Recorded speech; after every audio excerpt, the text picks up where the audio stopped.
In that initiative, your first UAV is about to launch. सो जैसे सब aircrafts को हम बाहर से लाके उसका नाम देसी रख देते हैं, वैसे हम इंडिया में बना के देसी नाम दिया है, उसका नाम है हनुमान. हनुमान. हनुमान. तो इट्स FWD 200B बॉम्बर है.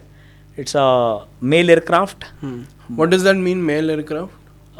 Medium altitude and long endurance. Long. 25,000 feet के नीचे और 20 आवर्स तक एंड्योरेंस जो होता है जनरली.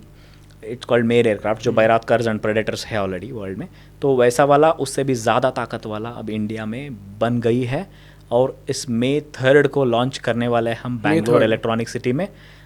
अब हम सप्लाई करेंगे बाकी सब कंट्रीज़ को जो इस ताकत के लिए देख रही है और US type of countries deny कर रही है.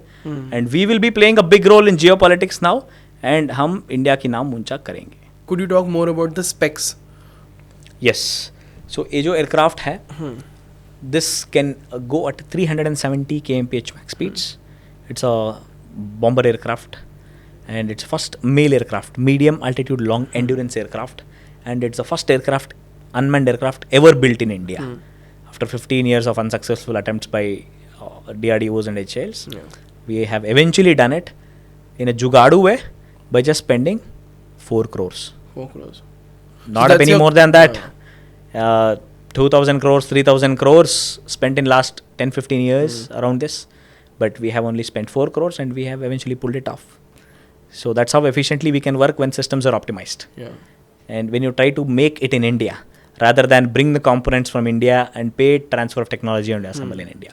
So this aircraft has a cruise speed of about 300 kmph, stall speed of 300 kmph, and it can be in air.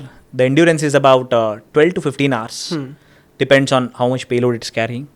Maximum we can even push it to 20 hours 20, for the surveillance. It has an optical payload and it has got an onboard processor which has a flavor of AI, where it can identify the object and it can take down the object through missile-like systems or the bombs or any equivalent of it. If it can like function for like 20 hours, that's almost a day. Yes. तुम आज छोड़ के पूरा एक दिन के बाद आओगे, it'll still be in the air. It will still be in the air, yes.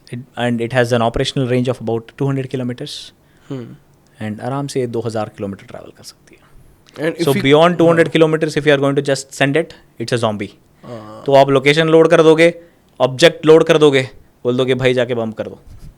You don't retract that again back, but gone. एक बार आप बेच देंगे इसको, zombie है, जाके उड़ा देगी, खुद भी फट जाएगी. और मान लो कि हम अगर ड्रोन लॉन्च करें एंड जो एनिमी टेरिटरी वहाँ पे डिटेक्ट हो जाता है, how can we solve that? So yeah there are 2 ways of looking at it. ये पक्का डिटेक्ट हो ही जाएगी. और डिटेक्ट होने के बाद क्या करेंगे? So to counter that they will have surface to air missiles. ज़्यादातर सरफेस टू एयर मिसाइल्स एक एडवांस कंट्री जैसे रशिया, चाइना या US की बात होती है तो they have a very advance system where 20,000 feet तक कर सकती है. 10,000 फीट से बियॉन्ड काफ़ी कंट्रीज़ के पास नहीं है और this is going to loiter at 25,000 feet. So आप पहचान के भी क्या उखाड़ पाओगे? So that's a thing. अगर आप उसको एम्बुश कर भी दिया तो क्या है, मेरा एक सस्ता ड्रोन गया, जो मैं बॉम्ब करना था बॉम्ब कर ही दिया. So that's where the damage was already done. Yes.